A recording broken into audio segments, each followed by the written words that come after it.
Ok, vous allez ouvrir dans Photoshop une autre image, de préférence une image qui contient pas mal de sujets, donc pas un truc minimaliste, il faut qu'il y ait quand même des choses reconnaissables et des sujets dedans, quoi, des infos, pas mal d'informations à voir. Tiens, ça c'est la version qui n'a pas été rectifiée. Ah ouais. La version rectifiée est ici, ok. Et on va terminer vite fait avec ça.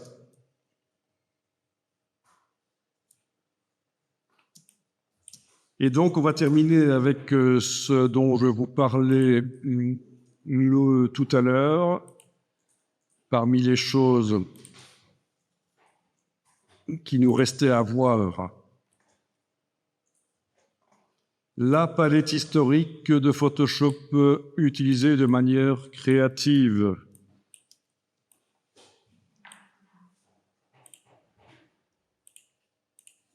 Ok, donc Firefly pour génération IA, ça a été vu. Fusion d'images et texte dans Photoshop, ça a été vu. Voilà, le reste sera la prochaine fois. Donc, on y va, accrochez-vous. Menu fenêtre historique.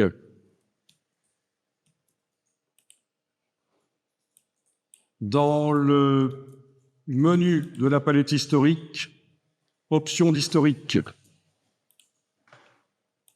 Dans les options d'historique, il faut que ceci soit coché, et c'est certainement pas coché chez vous, accepter un historique non linéaire. C'était pas coché, vous confirmez? Ok, il faut le cocher. Ok. Ensuite, dans édition préférence, et si je suis sur un Mac, je vais dans Photoshop réglage.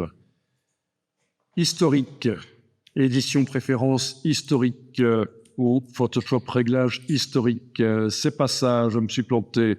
C'est dans performance que ça va se passer parce que ça, c'est autre chose. C'est le journal de l'historique, ça porte le même nom, mais c'est juste pour se souvenir de tout ce qu'on fait dans Photoshop. C'est un fichier texte qui va résumer tout ce qu'on a fait dans Photoshop. Et figurez-vous que quand on enclenche ça, il y a possibilité qu'un patron dans une boîte voit en temps réel toutes les opérations que vous faites dans Photoshop. Ça peut être intéressant pour le patron. Ok, c'est dans Performance, donc c'est pas dans Historique, excusez-moi, c'est dans Performance. Et ici, vous avez la possibilité de monter le nombre d'états d'historique à 1000. Actuellement, c'est combien chez vous? 50? Ça veut dire que ça ne retient dans la palette historique que les 50 dernières actions que vous faites. Mais les actions, ça va vite, parce que dès que vous utilisez un pinceau sur une image, chaque coup de pinceau est une action. Donc là, on augmente au maximum. Ça suppose que vous avez un ordinateur dont le disque dur n'est pas trop rempli et qui est quand même relativement performant, l'ordinateur. Et là, on est paré pour faire de l'historique créatif. Bien, alors, palette des calques. Ok, on a un calque 0, j'imagine que c'est comme ça chez vous aussi, ou un calque d'arrière-plan. En tout cas, c'est pas un objet dynamique, il ne faut pas que ce soit un objet dynamique. Si c'est un objet dynamique, il faut faire calque, aplatir l'image. Et là, ce ne sera plus un objet dynamique. Parce qu'on va modifier les pixels directement avec des outils modificateurs de pixels. Donc l'objet dynamique, ça marche pas. C'est une autre approche. C'est celle qu'on a faite avant. Mais ici, c'est pour les débutants, par exemple, qui veulent faire de la recherche graphique dans Photoshop. Voilà. Donc l'idée, c'est que vous avez dans le menu Images, Réglages, plein de réglages que vous allez pouvoir appliquer. Vous avez dans le menu Filtres, plein de filtres que vous allez pouvoir appliquer. Donc on va commencer ensemble et vous allez voir à quel point ça peut être intéressant. Donc je vais ici utiliser des réglages et des filtres pour la démo, mais en fait vous êtes tout à fait libre de choisir par la suite ce que vous voulez et il y a un côté un peu hasard dans ce qu'on fait ici. On ne sait pas nécessairement où on va au niveau créatif. Donc je vais aller chercher un filtre pour commencer. Filtre esthétique, tracer des contours. filtre esthétique tracé des contours, allez-y. Voilà. Donc, vous voyez dans la palette historique qu'il est indiqué que vous venez d'appliquer un filtre tracé des contours. Je vais enlever les couleurs. Image, réglage, désaturation. Voilà. Et là, je me dis, oui, je vais peut-être coloriser ça. Image, réglage, teinte, saturation.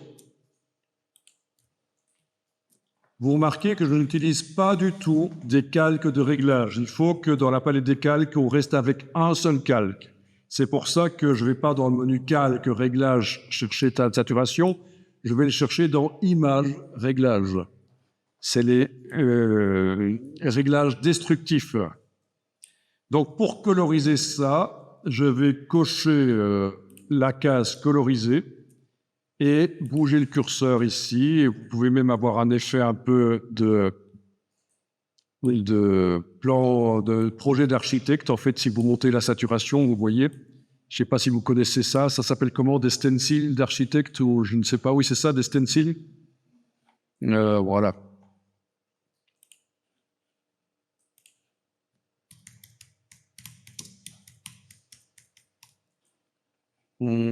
C'est pas exactement ça que j'obtiens quand je cherche les stencils, mais ça porte un autre nom en fait. Hein. Ça porte un autre nom en fait. Des projets d'architectes. Moi j'ai oublié le nom. Ok, donc voilà. Donc tout ce que vous avez fait, c'est apparaît dans la palette historique. Si vous enregistrez l'image et que vous la fermez, tout ça disparaît. Ça ne reste pas. Ça n'est pas enregistré avec l'image. Bien, donc ici, c'est là que ça devient intéressant, c'est que vous allez pouvoir mélanger les choses grâce à un pinceau qui s'appelle le pinceau d'historique. Donc, il est ici, le pinceau d'historique. Derrière, il y a le pinceau d'historique artistique, mais ça, je vous laisserai tester. Moi, je vais utiliser le pinceau d'historique normal, c'est celui-là. À ce stade, beaucoup font l'erreur d'aller activer ce pinceau-là. Pas du tout, c'est celui-là. La dimension du pinceau, vous voyez peut-être la dimension quand vous l'amenez au-dessus de l'image. Si vous avez une croix, c'est que vous avez la touche verrouillage majuscule enclenchée, donc désenclenchée. Ensuite, vous enfoncez la touche, si vous êtes sur un PC, touche Option, donc la touche Alt, et le bouton droit de la souris. Si vous êtes sur un Mac, Contrôle, Option et le bouton gauche. Vous enfoncez Contrôle, Option sur le Mac et Alt sur le PC. Sur le Mac, c'est le bouton gauche. Sur le PC, c'est le bouton droit. Vous enfoncez le bouton à la souris, vous bougez de gauche à droite, c'est la dimension de la brush. Sur l'image, pas à côté de l'image. De haut en bas, c'est la dureté de la brush. Voilà.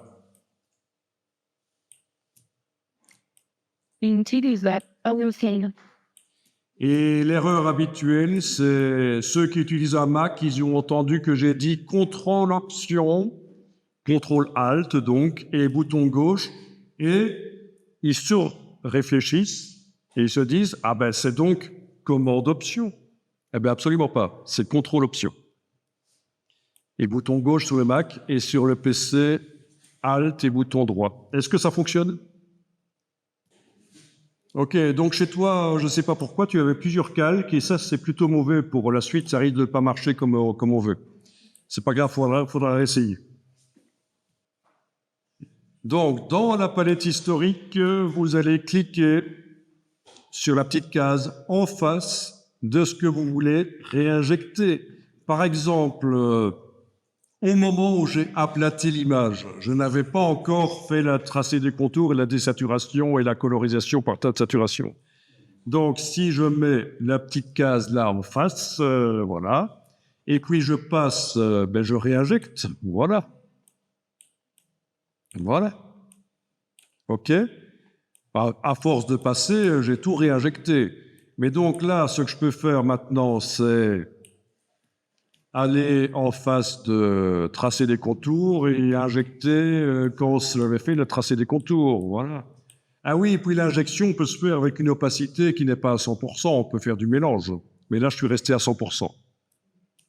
Voilà. On peut évidemment annuler un trait qu'on vient de faire, édition annulée, ou vous revenez en arrière là, évidemment, puisque vous êtes dans la palette historique, autant faire comme ça. Je réinjecte la version désaturée éventuellement. Donc voilà. Voilà, et vous faites des mélanges comme ça. La version colorisée, voilà. Donc tout est possible. C'est le principe ici. On injecte. Voilà. Voilà. Et ça permet d'être assez créatif. Bon, ce n'est qu'un exemple. Tous les réglages correctifs, tous les filtres, et il y en a des centaines, peuvent être utilisés, des centaines, je les ingère, peut-être 150 ou 200, peuvent être utilisés avec la palette historique, avec ce système-là. Est-ce que ça a fonctionné? Ça marche? Ok, j'enregistre l'image.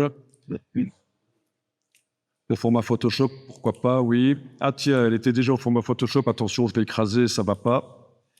J'aime autant garder la précédente.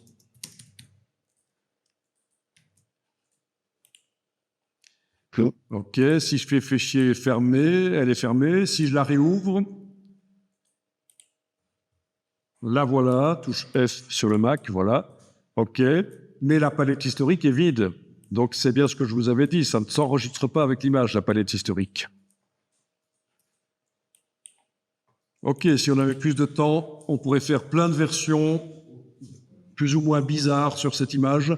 Et puis, grâce au calque et au masque de fusion, fusionner les différentes versions.